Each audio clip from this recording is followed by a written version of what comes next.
Since childhood, I've been able to see the exact amount of money in someone's bank account floating above their head.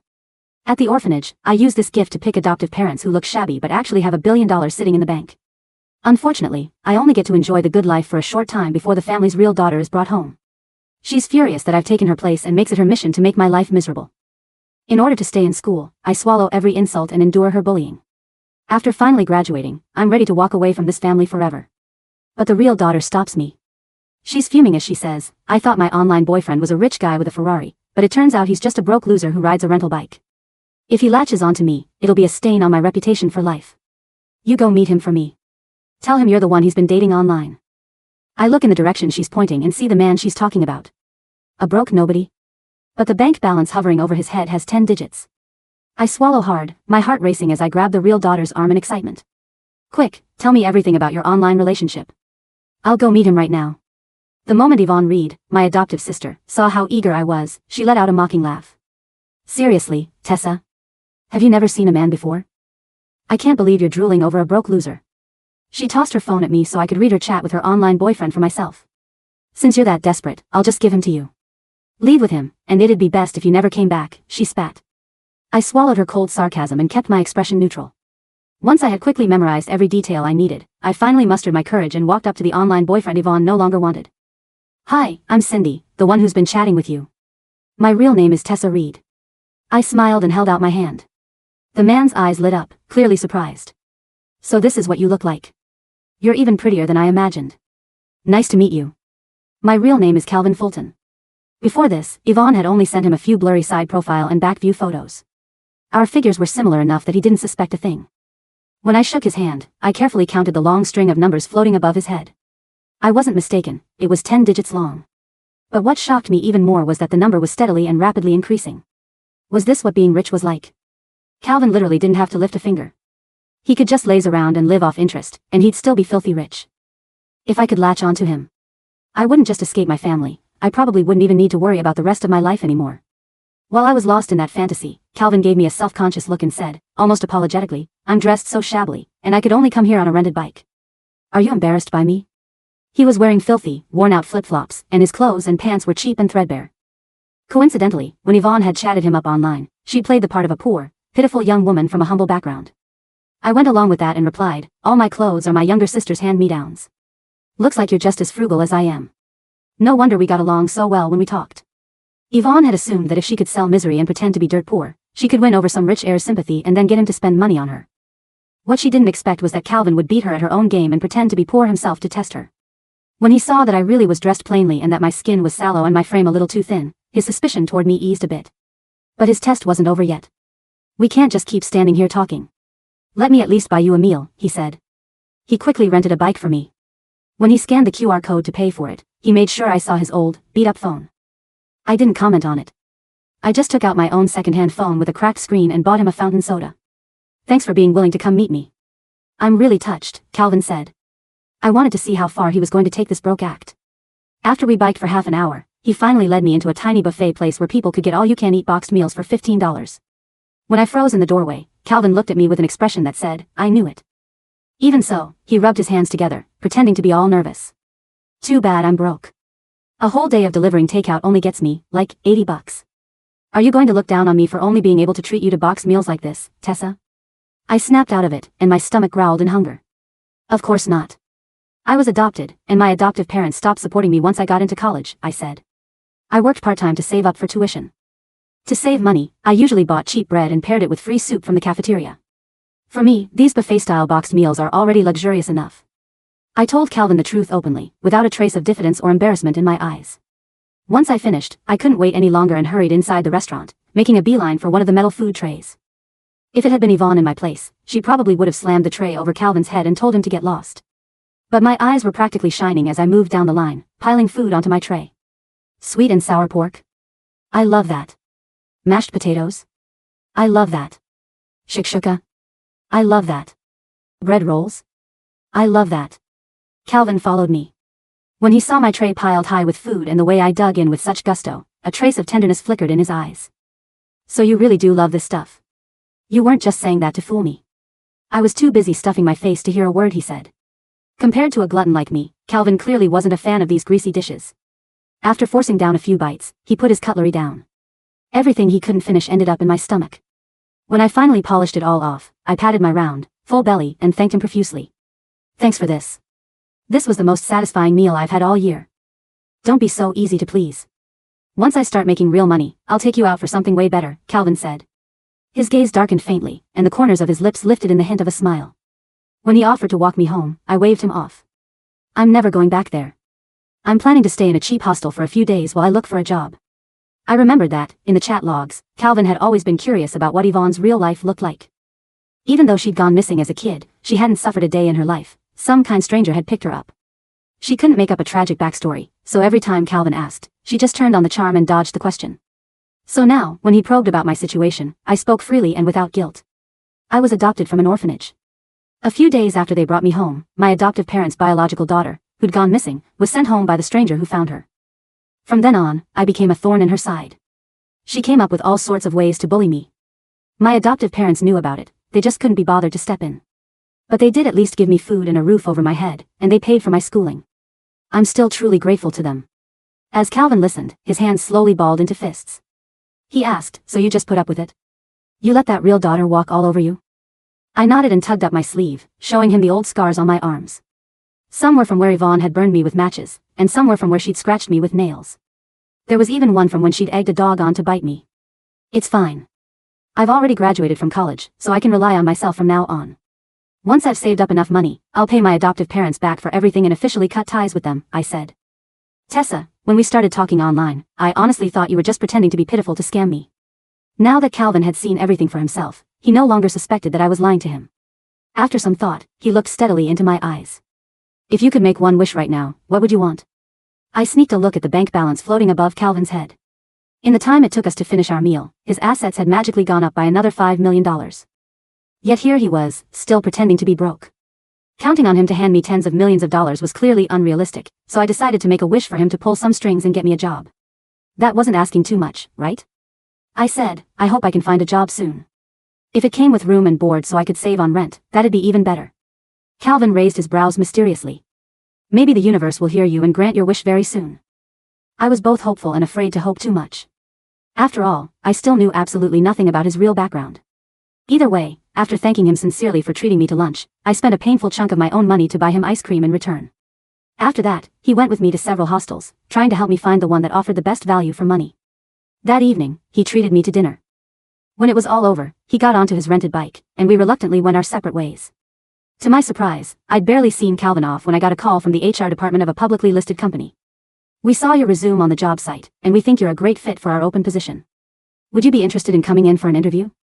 I didn't know how this company was linked to Calvin, but I was sure this stroke of luck hadn't fallen from the sky, it had come from him. What made me even happier was that the interview the next day went much more smoothly than I expected. HR only asked a few simple questions before telling me to come back the following day to complete my onboarding. I was overjoyed and immediately contacted Calvin. I exclaimed, your mouth is magic. I actually landed a job with a dorm and meal allowance. You brought me this stroke of good luck. I have to treat you to a meal to thank you properly. He readily agreed. He still showed up in that same cheap, worn-out outfit, and even tried to cover it up by saying, I haven't bought any decent clothes in ages. I just keep rotating this one set. I hope you don't mind. As he spoke, I noticed that the balance above his head had actually gone up by another $80 million compared to yesterday. I didn't call him out. Instead, I smiled and said, once I get my paycheck, I'm buying you a brand new outfit. Calvin looked genuinely startled. You can barely afford to feed yourself, and you still want to buy clothes for me? You're the first person to treat me to a nice meal and keep me company just walking and talking.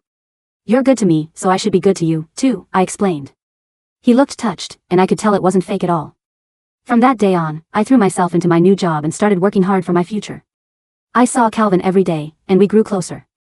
We still usually ate at cheap little street stalls, but he gradually relaxed around me and stopped racking his brain to test me. On payday, I kept my promise and took him to buy new clothes. He put on the outfit I'd picked out for him and said seriously, Tessa, trust me on this. This is only the start of your good luck. He told me he would be busy for a few days. Once he wrapped things up, he would give me a huge surprise. I had no idea what he meant, and I didn't dare let my imagination run wild. A part of me even felt it was better if he just kept pretending to be poor. As long as he was putting on an act, we could stay on equal footing and get along without any problems. But if he really went back to being some untouchable rich heir, I honestly had no idea how I would face him. Over the next few days, I couldn't get hold of Calvin, which I'd expected. But now and then, he would text me, telling me to be patient and to wait for him. Unexpectedly, before I saw him again, the person I least wanted to see showed up first. I had no idea how Yvonne had managed to get my address. "So, are you together with my online boyfriend? Tell him to get over here so I can take a good look at him again," she said haughtily. I was checking the financial news today and realized he looks exactly like the Fulton family's heir. As she spoke, she shoved her phone in my face, almost hitting me in the nose with it as she showed me a photo.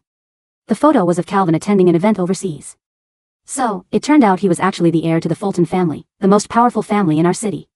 In the photo, he wore a luxurious custom three-piece suit and a watch worth millions, and rode in a Rolls-Royce with a full entourage of bodyguards around him. I thought about how this rich heir, who was totally out of my league, had gone out of his way to dress shabbily and look unkempt when meeting me for cheap street food. I nearly burst out laughing. Calvin had really gone all in just to test his online girlfriend. Afraid that Yvonne would somehow track him down and expose the fact that I'd been impersonating her, I racked my brains trying to appease her. "You're overthinking this," I said. The first time he treated me to a meal, it was a $15 buffet-style boxed meal. Every time we meet up, we only go for cheap street food. He only has one set of clothes that he rotates over and over, and his slippers are falling apart. How could he possibly be the Fulton family's heir? Seeing the doubt in Yvonne's eyes as she looked me over, I quickly pulled out my phone and showed her the photos I had taken of us eating at street stalls, along with the bill totals. She scrolled through my phone for a long time. Then, she dragged her gaze over my clothes, the same ones I'd worn for years, and only then did she reluctantly let go of her suspicions. Makes sense. If he really were some rich heir, how could he not spend money on you and still be slumming it at cheap places with you? And someone that high class would definitely have high standards. No way he'd go for a broke nobody like you. Before she left, she couldn't resist throwing in a few more nasty jabs at me. "You were born pathetic, Tessa. Trash like you only deserves to hang around losers. When you're out in public, don't you dare say you're from the Reed family. My parents can't afford the shame," she spat. Looking at the smug, domineering look on her face, I swallowed my resentment. Despite myself, a tiny thread of anticipation rose in my chest. If one day, Calvin stood firmly by my side as the Fulton family's rightful heir and made Yvonne eat her words in front of me, how would she react? I only indulged in that fantasy for a few seconds before I shook my head, forcing myself to stop daydreaming. The fact that Calvin had given me such a good job made me feel like I'd already hit the jackpot. How could I dare hope for a miracle to actually happen to someone like me? Once I composed myself, I kept my head down and quietly got through another 3 peaceful days. That day after work, I just stepped out of the company building when a Rolls-Royce suddenly pulled up right in front of me. The rear window slowly rolled down. Calvin's face, both familiar and strangely distant at the same time, appeared before my eyes. "Tessa, get in. There's something I need to talk to you about," he said. All the other employees stopped in their tracks, staring and whispering to each other about my relationship with Calvin. My mind short-circuited. I couldn't believe Calvin had actually revealed his identity in front of everyone. Seeing the stunned look on my face as I stood frozen there, Calvin chuckled and opened the door, stepping out of the car. "What are you spacing out for? We've only been apart for a few days, and you've already forgotten me?" As he walked toward me with that gentle look in his eyes, my heart pounded violently in my chest. Maybe miracles really did happen. Just as I hesitated over how to respond to him, a shrill voice suddenly rang out from behind me. "Mr. Fulton. Tessa has tricked you. She's not the real Cindy who's been chatting with you online. She's an imposter." My breath hitched, and I stiffly turned around. Yvonne came charging over. "I'm Yvonne Reed. I'm Cindy, the one who was really in an online relationship with you." When I saw Calvin's expression darken, I felt like I'd been plunged into an ice-cold abyss. All the blood drained from my face. I was done for. I'd waited so long for Calvin to come clean to me about who he really was. If he found out that our entire relationship was built on my deception, forget about latching onto him. I would probably lose the job I depended on just to survive. I wanted so badly to open my mouth and explain everything to him, but fear made my throat close up, and I couldn't force out a single word.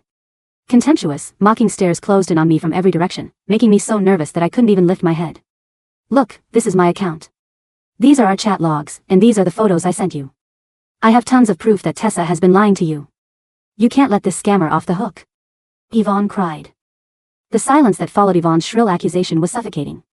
All around us, the employees of Fulton Enterprises subsidiary, people I had worked alongside for the past month, slowed their pace, their eyes darting between Yvonne, Calvin, and me. The hum of evening traffic seemed to fade into a dull, distant roar. Yvonne stood panting, her face flushed with a mixture of triumph and venom. In her hands, she clutched her phone like a weapon, the screen glowing with the chat log she had kept as a trophy. "Look at her, Mr. Fulton." Yvonne sneered, taking a step closer, her heels clicking sharply against the pavement. "She's a thief. She knew who you were all Along, and she stole my identity just to crawl into your bed. She's nothing but a parasite from an orphanage who used my family for years, and now she's using you. My hands began to tremble. I stared down at my worn-out shoes, the weight of my past threatening to crush me. Yvonne was right about one thing, I had lied. I had walked up to Calvin pretending to be the girl from the screen. If he cast me aside now, if he looked at me with the same disgust my adoptive parents always had, I wouldn't even have the strength to walk away. I braced myself for the blow.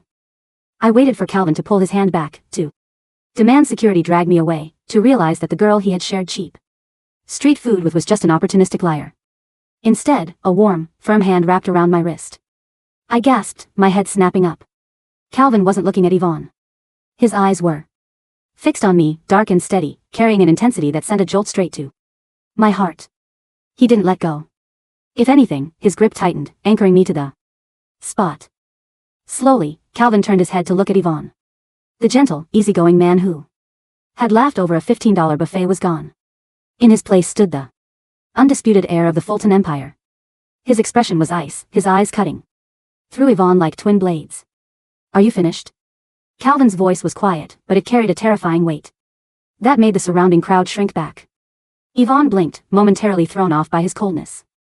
She forced a nervous laugh, gesturing frantically to her phone. Mr. Fulton, you don't understand. I'm the real Cindy. I'm the one you talked to for months. This girl. I know exactly who you are, Miss Reed, Calvin interrupted, his voice dripping with disdain. And I know exactly who Tessa is.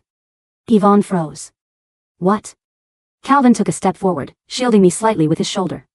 Do you honestly think I am a fool? Do you think the Fulton family's intelligence network couldn't trace a basic IP address? I knew the online account belonged to you. And I also knew the moment you realized I rode a rental bike, you threw your phone at your sister and ordered her to take your place because you couldn't bear the thought of being seen with a broke loser. A collective gasp rippled through the onlookers. Yvonne's face drained of color. She opened her mouth, but only a strangled squeak came out. The girl I talked to online was shallow, materialistic, and constantly dropping hints for expensive gifts, Calvin continued, his tone conversational but lethal. I played along to see how far she would go. But the girl who showed up to meet me that day was different. She didn't care that I wore threadbare clothes. She didn't look down on a cheap buffet. She shared her food with me, bought me ice cream with her own meager savings, and looked at me with genuine warmth. He looked back at me, the ice in his eyes instantly melting into something soft and profound. I didn't fall in love with a username on a screen, Miss Reed. I fell in love with the soul of the person who sat across from me at that plastic table. He turned back to Yvonne, his voice dropping an octave. You threw away a fortune because you couldn't see past a rented bicycle. And now you have the audacity to harass my guest in front of my company? I. Yvonne stammered, backing away as two burly bodyguards in black suits stepped out of the Rolls-Royce, silently flanking Calvin. If I ever see you near Tessa again, Calvin said, his voice deadly quiet, I will personally ensure that the Reed family's business ceases to exist by tomorrow morning. Now, get out of my sight. Yvonne looked as if she had been slapped. She cast one last, terrified, hateful glance at me before turning on her heel and fleeing down the street, her heels stumbling on the uneven pavement. The crowd of employees quickly dispersed, suddenly finding the pavement incredibly interesting. Calvin turned to me, his hands gently finding my shoulders. Are you okay, Tessa? I looked up at him, my vision blurring with unshed tears. Above his head, the 10-digit bank balance still hovered, glowing a brilliant, steady gold. But for the first time in my life, I didn't care about the numbers. Why didn't you tell me you knew? I whispered, a tear finally escaping down my cheek. Calvin smiled, a genuine, boyish grin that completely erased the intimidating billionaire persona. He reached out, his thumb gently wiping the tear away. Because I wanted to make sure you liked me for me. And because I wanted to build a world where you would never have to put up with their bullying again. Come on. Let's get out of here. He opened the door of the Rolls-Royce for me. This time, I didn't hesitate. I stepped inside. The interior of the Rolls-Royce smelled of expensive leather and cedarwood. As the car glided silently into the city traffic, I sat stiffly on the plush seat, staring at my hands. You're still tense, Calvin said softly. He pressed a button, and a small partition slid up, isolating us from the driver. He handed me a bottle of premium sparkling water. You don't have to worry about Yvonne anymore. I've already put a quiet warning out to her father. If they have any sense, they'll keep her locked inside. Thank you, I murmured, taking a sip. The cool liquid helped settle the flutter in my stomach. But Calvin, your family. You're the heir to the Fulton Group. What will they say when they find out you're spending time with an orphan who has nothing? Calvin laughed, a rich, warm sound. My grandfather is the one who insisted I do this a poverty test in the first place. He was terrified I'd marry some high society socialite who only cared about our stock portfolio. When I told him about a girl who bought me a $15 buffet and actually polished off my leftovers, he almost cried tears of joy. He's already demanding to meet you. I couldn't help but smile, the absurdity of the situation finally sinking in. He wants to meet the girl who eats his grandson's leftovers? Absolutely. But before that, we have a minor hurdle to clear. Calvin's eyes darkened slightly, a practical, business-like edge returning to his voice. The Reed family is in trouble. My sources tell me their logistics company is on the verge of bankruptcy due to some incredibly poor investment choices. Now that Yvonne knows who I am, they are going to get desperate. I frowned, thinking of my adoptive parents. James and Brenda Reed. They weren't stupid, but they were incredibly greedy. If they realized they had raised a girl who now had the ear of the richest man in the city, they wouldn't just sit back. They would try to exploit it. What do you think they'll do? I asked. They'll probably try to play the family card, Calvin said, his lips twisting into a cold smirk. They'll claim they raised you, paid for your college, and deserve a return on their investment. They might even try to force you into a corner to save their failing business. I don't owe them anything, I said, my voice hardening. I kept meticulous records of every penny they spent on me since the day Yvonne returned. I calculated my tuition, my high school fees, even the cost of the meager meals they let me have. I planned to pay them back to the last cent so they could never claim a hold over me. Calvin looked at me with deep admiration. You really are remarkable, Tessa. But don't worry. If they try to play dirty, we'll play smarter. For now, I want you to focus on your new role. My new role? Yes. Starting tomorrow, you're being transferred to the headquarters of Fulton Group. You'll be working directly in the project acquisition department as my personal consultant. I blinked. Calvin, I just graduated. I don't have the experience to be a consultant for a multi-billion-dollar acquisition team. You have something far better than experience, Tessa, Calvin said, his eyes gleaming with a strange, knowing look. You have an uncanny ability to read people. I've watched you. When we walked around the hostels, you knew exactly which landlord was running a scam just by looking at them. When we bought those clothes, you pointed out a shopkeeper who was hiding debt before we even walked in. I don't know how you do it, but your intuition is flawless. I need that intuition. My heart did a double take. He didn't know about my ability to see bank balances, no one did, but he had noticed the results of it. I looked at the glowing 10-digit number above his head, which had just ticked up by another few $1,000s. A sense of determination washed over me. Okay, I said, holding his gaze. I'll do it. The headquarters of Fulton Group was a 70-story monolith of glass and steel, dominating the city skyline. Walking through the lobby the next morning, I felt tiny, but the professional suit Calvin had arranged for me gave me a much-needed boost of confidence. My job was simple on paper: sit in on high-level pitch meetings and write intuitive evaluations on potential business partners. On my second day, I found myself sitting in the main boardroom. Calvin sat at the head of the long mahogany table, flanked by senior vice presidents. Across from us sat a delegation from Vance International, a foreign investment firm, looking to partner with Fulton Group on a $3 billion green energy initiative. The leader of the delegation was Sir Gregory Vance, a distinguished-looking British man in his late 50s. He wore a bespoke Savile Row suit, a Patek Philippe watch, and carried himself with the absolute confidence of old money. He spoke eloquently about his family's generational wealth and their vast holdings in Europe. The senior VPs were practically drooling over the pitch. The numbers looked perfect. The spreadsheets showed a rock-solid foundation. We believe this partnership will solidify Fulton Group's footprint in the European sector, Gregory Vance said, offering a charming smile. Our capital is ready to be deployed the moment the contracts are signed. Calvin looked over at me, raising an eyebrow in a silent question. I looked at Gregory Vance. And then I looked above his head. My breath caught. Hovering above the distinguished, incredibly polished Sir Gregory Vance was a number. But it wasn't a normal number. It was in bright, flashing crimson red. Minus $450 million. Negative $450 million. The man was not a billionaire. He was a walking financial black hole. His entire empire was a house of cards, likely funded by massive debts and fraudulent loans. He was looking for a partner like Fulton Group, not to expand, but to use Fulton's massive capital to plug the leaks in his own sinking ship. I looked down at my notepad, my heart hammering. If Fulton Group signed this contract, they would inject billions into a fraudulent entity, and when the dust settled, the losses would be catastrophic. I quickly wrote a single sentence on a piece of paper, folded it, and slid it across the table to Calvin. Calvin picked up the note, unfolded it, and read my neat handwriting. The man is drowning in debt. His balance is deeply in the red. Do not sign. Demand an immediate, independent offshore audit of his holding company in the Cayman Islands. Most CEOs would have dismissed such a note from a junior consultant. But Calvin didn't even blink. He folded the note, slipped it into his pocket, and looked up at Gregory Vance with a cold, polite smile. An excellent presentation, Sir Gregory, Calvin said. However, before we proceed to the signing, Fulton Group will require a standard, independent audit of your offshore holding companies, specifically the ones registered in the Cayman Islands. The change in Gregory Vance was instantaneous.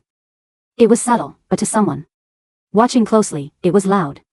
The color briefly drained from his face, and his grip on his fountain pen tightened until his knuckles turned white. Mr. Fulton, surely that is unnecessary, Vance said, his charming accent faltering for a fraction of a second. We have already provided certified audits from our primary auditors in London. Standard procedure for a project of this scale, Calvin replied smoothly, leaning back in his chair. I'm sure a firm of your stature has nothing to hide. We'll have our team initiate the audit tomorrow. If everything is in order, we sign on Friday. Of course, Vance said, his smile now looking like a frozen mask. I will have my team look into the logistics of that. The moment the delegation left the room, the senior VPs began to murmur in confusion. But Calvin ignored them, gesturing for me to follow him into his private office. As soon as the door closed, he turned to me. Are you sure about this, Tessa? 100%, I said without hesitation. He is a fraud, Calvin. If you dig into his offshore accounts, you'll find nothing but empty shells and massive liabilities. He's trying to use your money to save himself. Calvin stared at me for a long moment, a look of profound trust in his eyes. Then I'll halt the negotiations immediately and put our private investigators on it. If you're right, Tessa, you just saved this company from a disaster.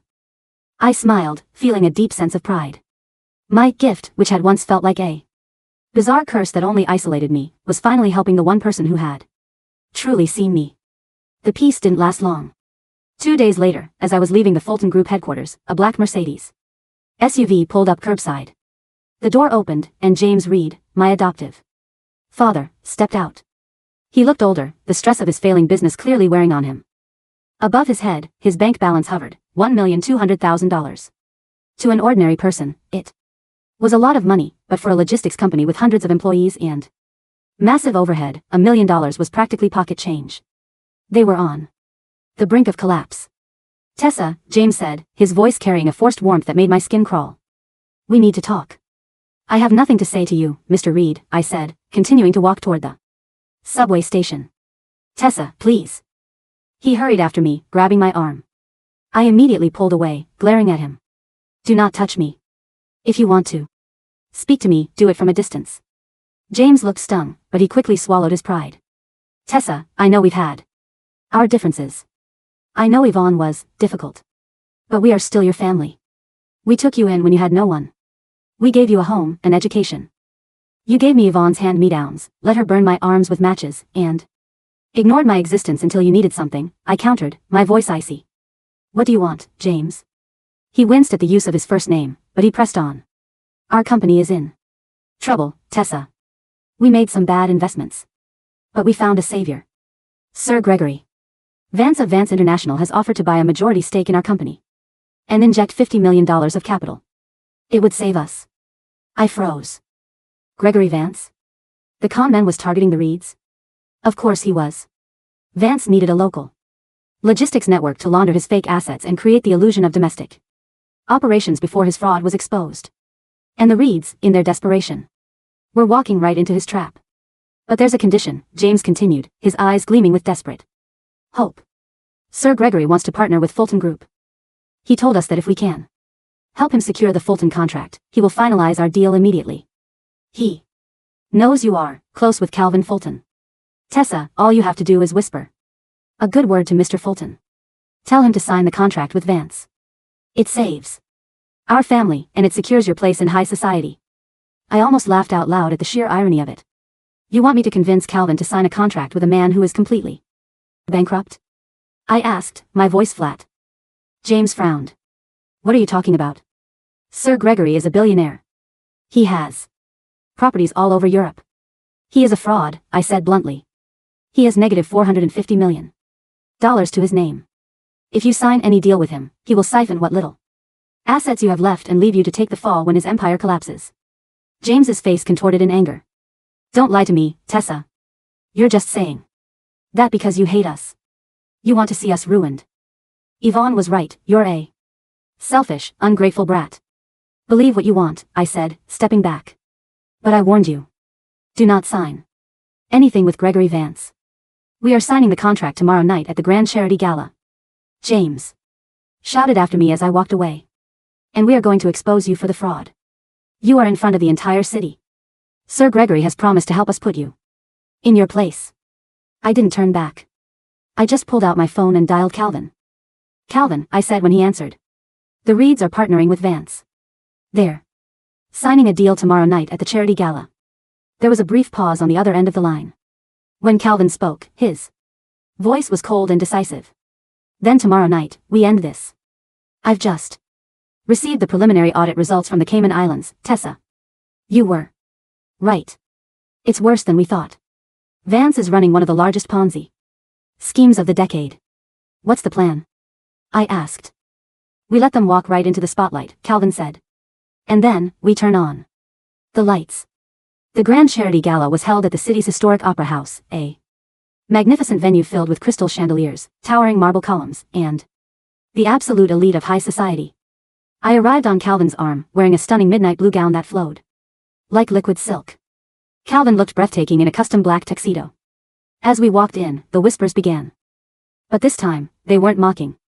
They were filled with awe and curiosity. The word had gotten out that the mysterious girl next to the Fulton heir wasn't just a pretty face, she was the brilliant consultant who had been guiding his recent acquisition decisions. Look at them, I whispered to Calvin, scanning the room. My ability was working overtime. The air above the guests' heads was a sea of glowing numbers. $50 million. $12 million. $2 million, that one was a minor socialite trying too hard. And then, I saw them. The Reed family stood near the champagne fountain. James and Brenda Reed were dressed in their finest attire, looking anxious but hopeful. Beside them stood Yvonne, wearing a garish, overly expensive diamond necklace that probably cost the last of their liquid savings. And standing right in the center of their group was Sir Gregory Vance, holding a glass of champagne, looking every bit the grand billionaire. Minus $452 million, his debt had gone up by another $2 million since yesterday. When Yvonne saw me, her eyes flared with hatred. She immediately whispered something to her father, and the four of them began marching directly toward us. Mr. Fulton, Gregory Vance said, offering a patronizing smile as they approached. And Miss Reed. I must say, I was surprised to hear you've been advising Mr. Fulton against our partnership. James Reed stepped forward, his face flushed. Mr. Fulton, you are being deceived by this girl. She is a pathological liar. She stole her sister's identity, she grew up in our home as an ungrateful parasite, and now she is trying to ruin a legitimate business deal out of pure spite. Several prominent guests began to gather around, sensing a scandal. Yvonne smirked, leaning in. She's right, Mr. Fulton.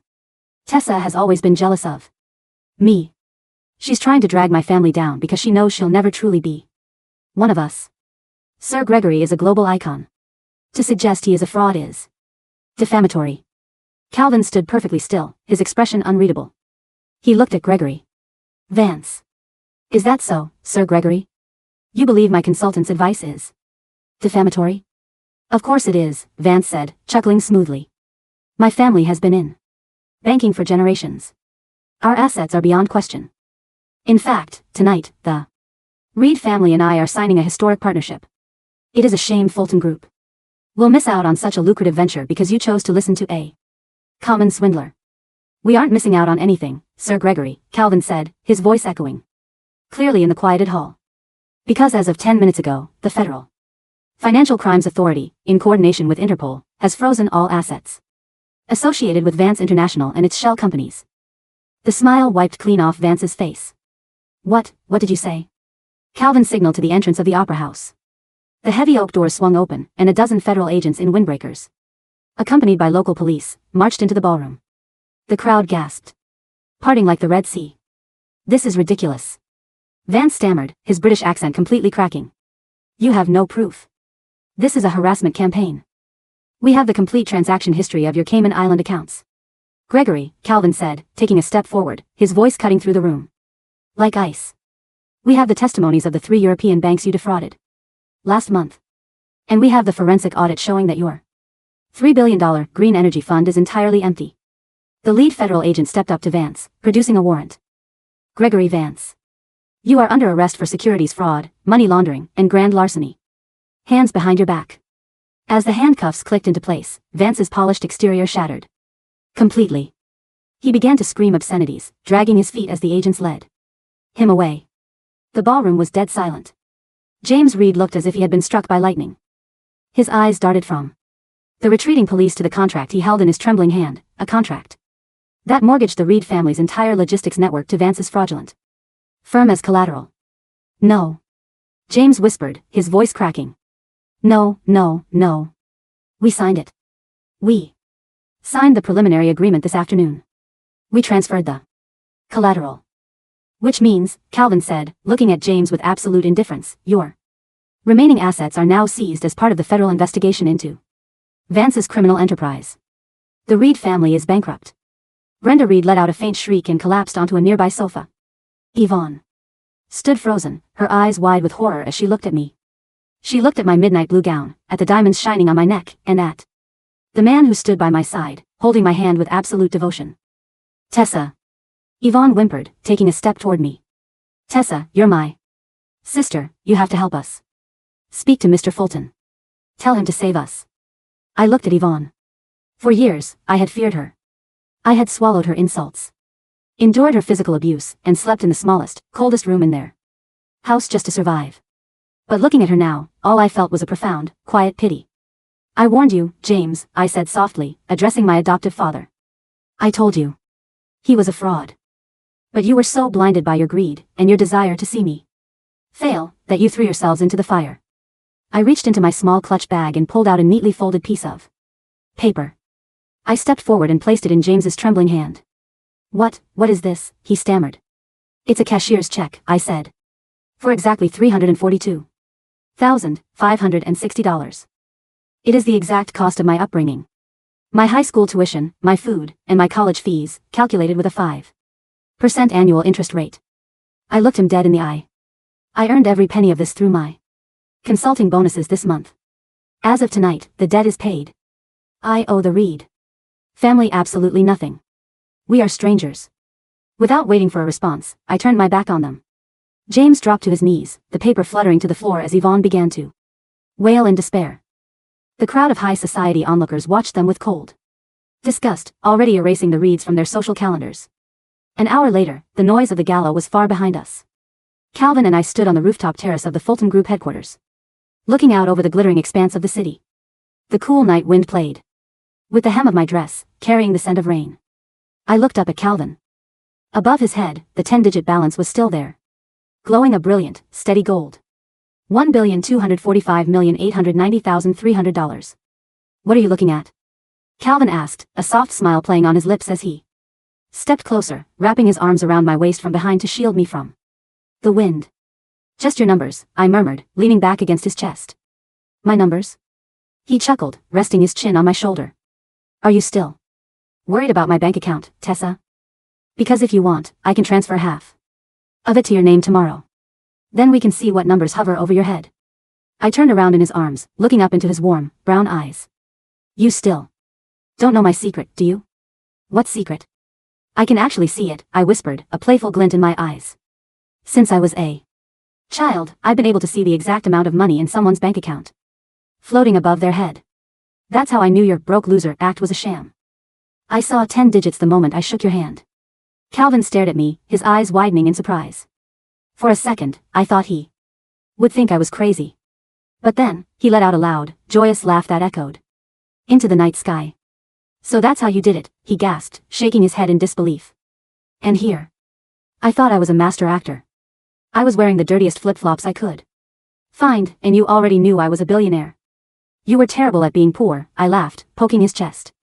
You didn't even finish your $15 buffet. True poor people don't leave sweet and sour pork on their plates. Calvin's laughter gradually faded, replaced by a gaze so intense, so filled with love, that it made my breath hitch. He reached out, his hand cupping my cheek. I don't care if you saw my numbers, Tessa, he said softly. Because even if those numbers dropped to 0 tomorrow, I know you would still share your bread rolls with me. And I know you would still buy me ice cream. I looked up at him, my heart full to overflowing. For the first time in my life. The glowing numbers above his head began to fade, dissolving into the starlight. Until they were completely gone. I didn't need to see his wealth anymore. Because the only thing that mattered was the priceless love shining in his eyes. Yes, I whispered, leaning up to press my lips against his. I would